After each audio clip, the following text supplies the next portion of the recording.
The GDP statistic, number one, is a fraudulent number. Now, why do I even bother covering it? Well, it has some validity within all of these other statistics. You can do ratios, you can do, all sorts of things to be able to figure out where we're at.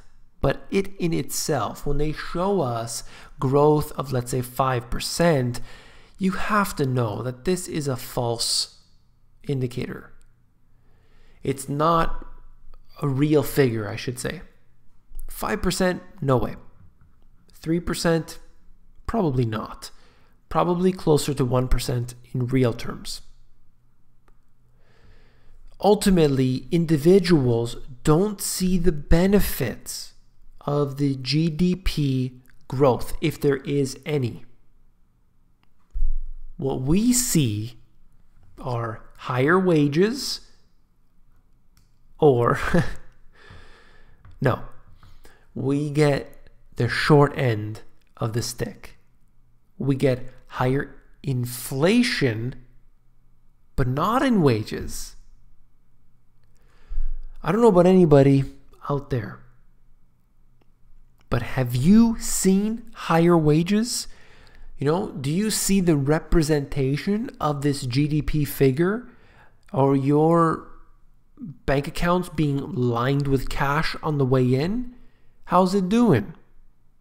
Of course, we see lower wages, higher inflation, and the inflation doesn't make its way into our pocketbooks. It is basically taken away from us through taxation and through inflation. They do this so geniusly. They're able to steal the wealth of the individuals. GDP in itself might be a fraudulent figure, but still, let's use it with all of these other things.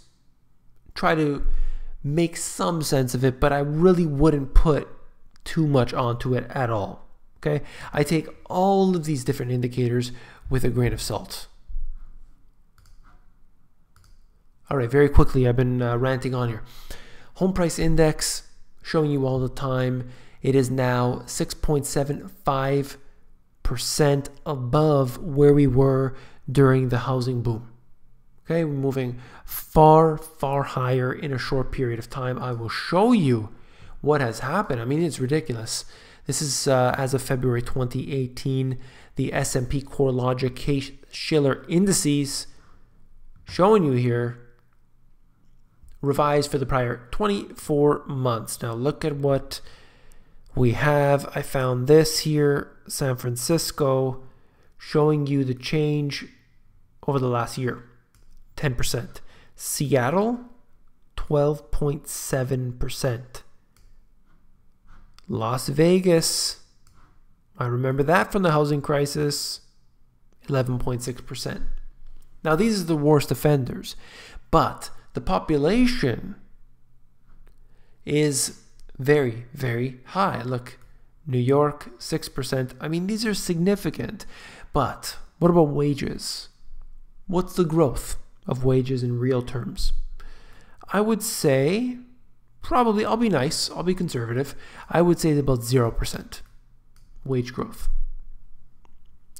Food inflation, what about that? Is it 0? Probably not. It's probably about 5%, maybe. Should I put a 1 in front of this? 15%? I know that some things I've been purchasing, produce items, have been 15%. That's in Toronto, and I'm sure you're experiencing the same thing where you live. Energy prices rising.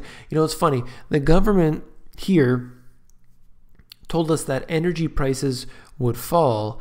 I've only seen them go up.